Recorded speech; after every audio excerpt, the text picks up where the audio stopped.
How to give a grand test? Now, this is one question that all students ask me who are preparing for PG entrance. And in this video, let me break it down to you how to give a grand test and how to improve your grand test score, because somehow that is the most important thing that students want to know.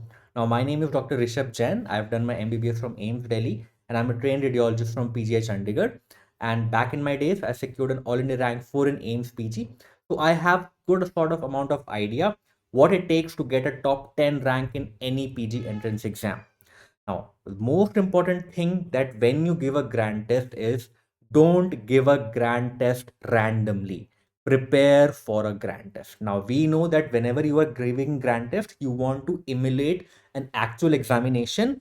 So, like an actual exam, also prepare for a grand test, right? This is the most important thing. Most of the students just wake up, say that today they have to give a grand test, open a grand test and start solving it. No, you will not get a good grand test score if you just solve a grand test randomly. You have to prepare for it.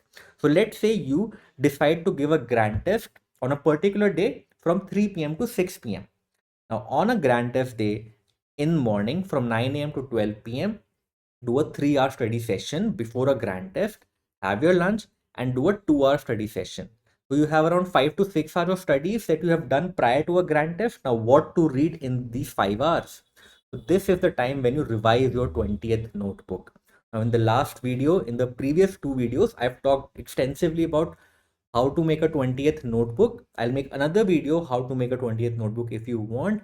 But this is one notebook which has all your forgettable stuff, all subjects included, right? So be it your classification systems, your triads, your muscles or soles of foot, your IPC sections, your developmental milestones, all those things that you think you forget, CIN management, right? These are tough subjects. Disorders of sexual development, you tend to forget them. It's a little confusing. Write them separately in a 20th notebook. It takes efforts. Yes, I know. But ये मेहनत आपको करनी पड़ेगी भाई. इसी से toppers की rank आती है, because they know what they are forgetting and they know what they need to revise before an exam. And this is exactly what you need to do as a PG prep student.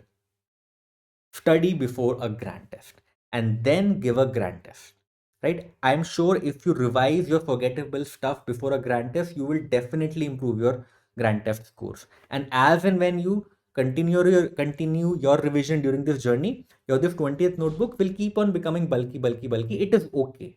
The more you revise this 20th notebook, the less time it will take on subsequent revisions. But this revision is very, very important, because this is the only thing, which increases your grand test score. There is no jadoo ki chhadi. There is no magic wand which suddenly increases your grand test score from, let's say, 120 to 150. It is this revision of this forgettable stuff, right? Now, when you have given your grand test, very, very important is to analyze it, right? And in an analysis, all of you get subject-wise scores, subject-wise incorrect, correct options in your grand test app. That, let's say in Obs and Gynae, how many questions were wrong, how many questions were correct. Now, in this analysis, it is important for you to classify which is your strong subject and your weak subject. And this is a customizable thing. It depends on which is your weak and which is your strong subject, right? Now, how do I define a weak and a strong subject now? Now, if you are doing a major subject means Obs Gynae, medicine, surgery, PSM, anat, biochem, path, pharma, micro. These nine subjects. If these 9 subjects you are getting more than or equal to 5 incorrect, that is, you only have around 4 questions leeway to get incorrect in these major subjects. More than equal to 5 you're getting incorrect, that subject is your weak major subject.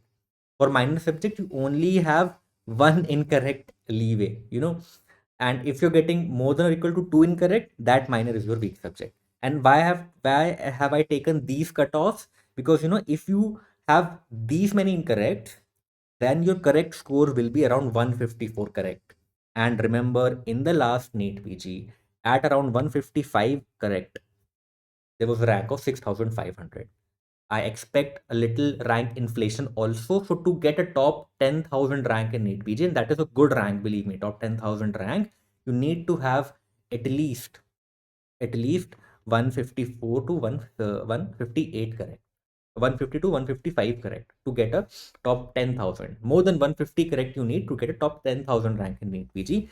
And so you have this much leeway to get your questions incorrect in major and minor subjects respectively. Now, once you have done this analysis, make a review, GT review, small notebook, right? And just scribble things on it, right? So, what questions you did wrong? Why did you get those questions wrong? Was it a silly mistake? If it's a silly mistake, you're overthinking. You need MCQ practice, right? So, if you need MCQ practice, you're getting questions correct even in the subjects that you've revised multiple times. Your MCQ solving skills are lacking. So, you need to add daily 50 questions to your practice.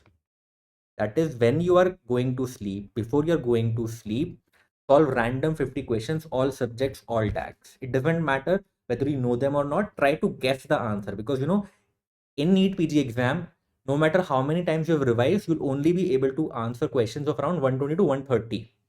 Rest 70 to 80 questions, you have to do an intelligent guess, rule out options, see which option is likely the most appropriate answer, right? So this needs to be practiced. Now, if it was a recall error in the grand test, you need multiple revisions. And if you didn't know the question at all, now then see whether it was a random fact that was asked. Half-life of letrozole was asked in one of the exams previously. Not important for you. You can ignore it.